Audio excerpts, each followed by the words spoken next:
ओम शांति। अव्यक्त महावाक्य है 7/6/70। 7 जून 70। दिव्य मूर्त बनने की विधि।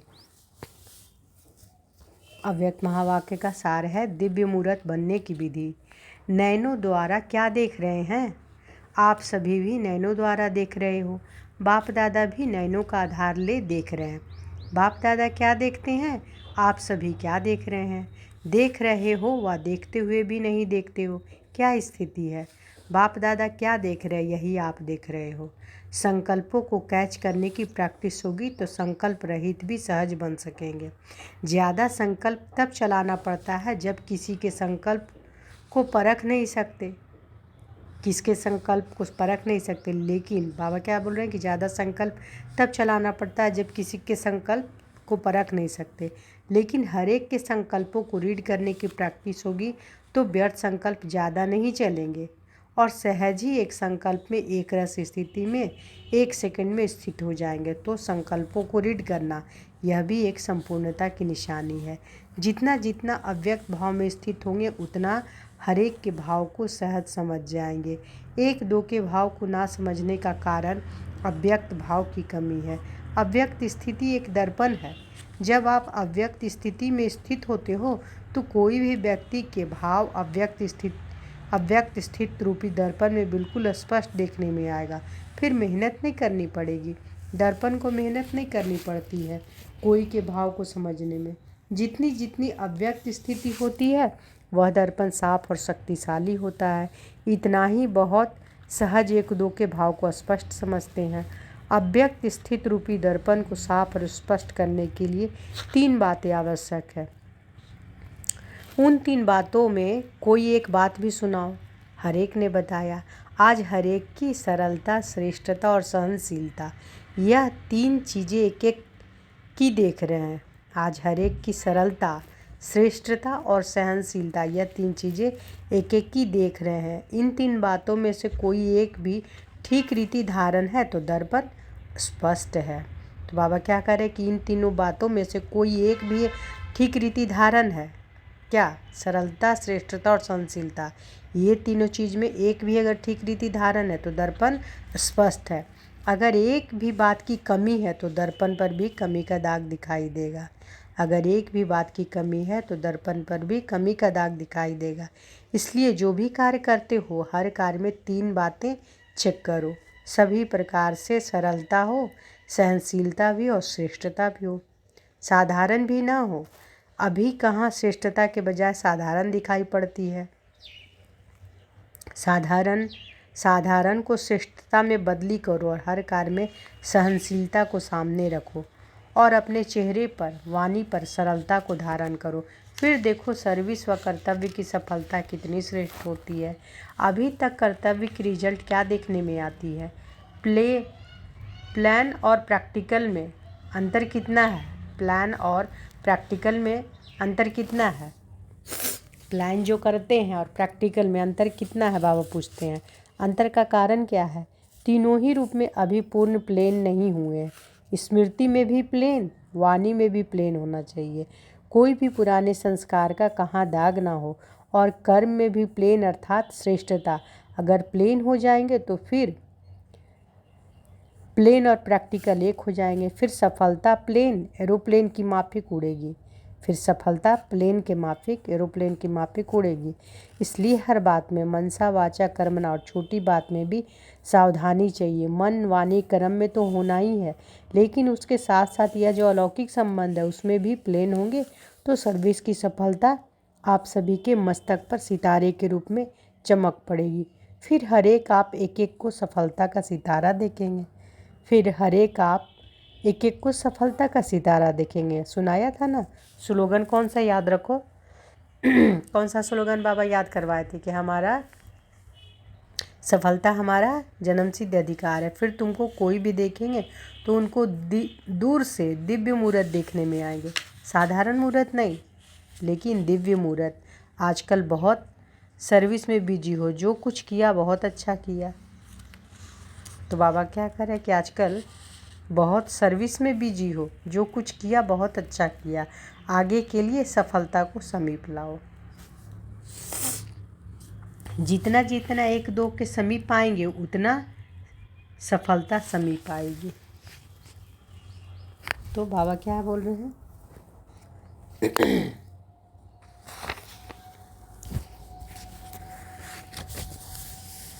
आजकल बहुत सर्विस में बिजी हो, जो कुछ किया बहुत अच्छा किया, आगे के लिए सफलता को समीप लाओ। जितना जितना एक दो के समीप आएंगे उतना सफलता समीप आएगी। एक दो के समीप अर्थात संस्कारों के समीप, तब कोई भी सम्मेलन की सफलता होगी। जैसे समय समीप आ रहा वैसे सभी समीप आ रहे हैं, लेकिन अब ऐसी समीपता में क्या भरना है? जितनी समीपता उतना एक दो को सम्मान देना। जितना एक दो को सम्मान देंगे उतना ही सारी विश्व आप सभी का सम्मान करेगी। सम्मान देने से सम्मान मिलेगा। तो बाबा क्या कह रहे हैं? सम्मान देने से सम्मान मिलेगा। देने से मिलता है ना कि लेने से? बाबा पूछ रहे देने से मिलता है ना कि लेने से? कोई चीज़ लेने से मिलती है और कोई भी चीज़ देने से मिलती है। तो कोई को भी सम्मान देना गोया सर्व का सम्मान लेना। और भाषा में भी परिवर्तन चाहिए। आज सभी सर्विसेबल बैठे हैं ना, इसलिए भविष्य के इशारे दे रहे हैं। कभी भी कोई का विचार स्पष्ट ना हो तो भी ना कभी नहीं करनी चाहिए। बाबा कह रहे कभी भी कोई का विचार स्पष्ट ना हो तो भी कभी नहीं करनी चाहिए। शब्द सदैव हाँ निकलना चाहिए। यहाँ हाँ जी करेंगे तब वहाँ सतयुग में भी आपकी प्रजा इतना हाँ जी करेंगे। तो बाबा क्या कह रहे हैं कि आज सभी सर्विसेबल बैठे हैं ना, इसलिए भविष्य के इशारे दे रहे हैं बाबा कि कभी भी कोई का विचार स्पष्ट ना हो तो भी ना कभी नहीं करनी चाहिए। शब्द सदैव क्या निकलना चाहिए? हाँ निकलना चाहिए। बाबा कहते कि जब यहाँ हाँ जी करेंगे तब वहाँ सतयुग में भी आपकी प्रजा इतना हाँ जी करेगी। अगर यहाँ ही नाजी करेंगे तो वहाँ भी प्रजा दूर से ही प्रणाम करेगी। तो बाबा क्या कर रहे हैं? हंसी, बाबा की बात से हंसी आ रहा है कि अगर यहाँ नाजी करेंगे तो प्रजा भी दूर से प्रणाम करेगी। तो ना शब्द को निकाल देना है। ठीक है, बाबा कह रहे हैं ना शब्द को निकाल देना है। अगर प्रजा से हाँ जी सुनना है तो यहाँ भी हर बात में हाँ जी करना है। बाबा कह रहे हैं हमको सर्दी बहुत तेज़ हो गया है, इसलिए मेरे आवाज़ में भी उस तरह से हो रहा होगा और बार बार सर्दी की वजह से। तो बाबा कहते हैं कहना ही दूसरे के संस्कार को सरल बनाने का साधन है। कोई भी बात हो पहले हाँ जी कहना ही दूसरे के संस्कार को सरल बनाने का साधन है। समझा? सुनाया था वर्तमान समय जो कर्म कर रहे हो वो भविष्य में लॉ बन रहे हैं। आप सभी का कर्म भविष्य का लॉ है। जो लॉ मेकर्स होते हैं वह सोच समझकर शब्द निकालते हैं, क्योंकि उनका एक एक शब्द भविष्य के लिए लॉ बन जाता है। सभी के हर संकल्प भविष्य के लॉ बन रहे हैं, तो कितना ध्यान देना चाहिए। तो बाबा क्या करें कि सभी के हर संकल्प भविष्य के लॉ बन रहे हैं, तो कितना ध्यान देना चाहिए। अभी तक एक बात को पकड़ते हैं, दूसरी बात छूट जाती है, लेकिन दोनों ही बातें याद रहे। कभी विधि को पकड़ते हैं तो विधान को छोड़ देते हैं, कब विधान को पकड़ते हैं तो विधि को छोड़ देते हैं। लेकिन विधि और विधान दोनों के साथ ही विधाता की याद आती है। अगर विधाता ही याद रहे तो विधि और विधान दोनों ही साथ स्मृति में रहेगा। लेकिन विधाता भूल जाता है तो एक चीज़ छूट जाती है। विधाता की याद में रहने से विधि और विधान दोनों साथ रहते हैं। तो बाबा क्या कह रहे हैं, इसको अंडरलाइन कीजिए कि विधाता की याद में रहने से, यानी बाबा की याद में रहने से विधि और विधान दोनों साथ रहते हैं। विधाता को भूलने से कभी विधान छूट जाता है तो कभी विधि छूट जाती है। जब दोनों साथ रहेंगे तब सफलता गले का हार बन जाएगी। अच्छा, आज बहुत शिक्षा दी, यह स्नेह है, क्योंकि बाप दादा समान बनाना चाहते हैं। तो बाबा कह रहे कि आज बहुत शिक्षा दी, यह स्नेह है, क्योंकि बाप दादा समान बनाना चाहते हैं। समान बनाने का साधन स्नेह हुआ ना। समान बनाने का साधन क्या है? स्नेह हुआ। कुमारियों का पेपर तो अब लेना है। साहस को प्रत्यक्ष रूप में लाने के लिए साहस में बहुत बहुत शक्ति भरनी है। अब कितनी शक्ति भरी है वह पेपर लेंगे। अच्छा, पार्टियों के साथ बाबा पार्टियों के साथ बोलते हैं, पहला, जितना जितना अपने को सर्विस के बंधन में बांधते जाएंगे दूसरे बंधन छूटते जाएंगे। आप ऐसे नहीं सोचो कि यह बंधन छूटे तो सर्विस में लग जाएं। ऐसे नहीं होगा। सर्विस करते रहो, बंधन होते हुए भी अपने को सर्विस के बंधन में जोड़ते जाओ। यह जोड़ना ही तोड़ना है। तोड़ने के बाद जोड़ना नहीं होता है।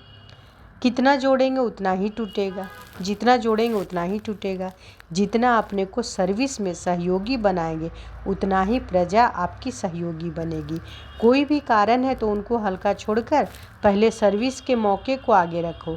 कर्तव्य को पहले रखना होता है। कारण होते रहते हैं लेकिन कर्तव्य के बल के कारण ढीले पड़ जाएंगे। दूसरा, माताओं की जो संगठन बने हुए हैं उनमें घुस जाओ। मेंबर बनने से फिर कईयों को आप समान बनाने का चांस मिलेगा। तो बाबा क्या करें कि माताओं के जो संगठन बने हैं उनमें घुस जाओ। मेंबर बनने से फिर कईयों को आप समान बनाने का चांस मिलेगा। संपर्क में आने से ही चांस मिलेगा। अभी माताओं की संस्थाओं में आप लोगों का नाम वाला नहीं हुआ है।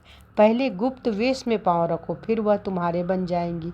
भटकी हुई आत्माओं को राह बतानी है तो फिर माताएं जो बेचारी सितम सहन करती हैं उन्हों को भी आप बचा सकेंगे।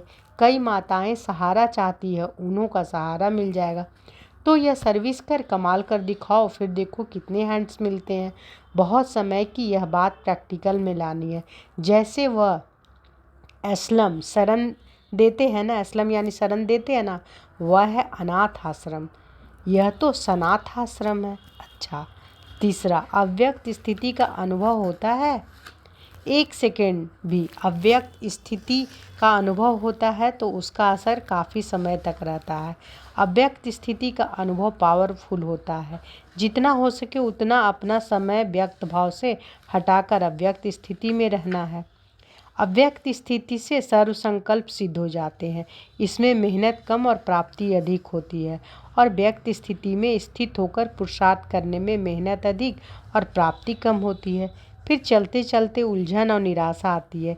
इसलिए अव्यक्त स्थिति से सर्व प्राप्ति का अनुभव बढ़ाओ। अव्यक्त मूर्त को सामने देख समान बनने का प्रयत्न करना है। जैसा बाप वैसे बच्चे। यह स्लोगन याद रखो, अंतर ना हो, अंतर को अंतर्मुख होकर मिटाना है। बाप कब निराश होते हैं?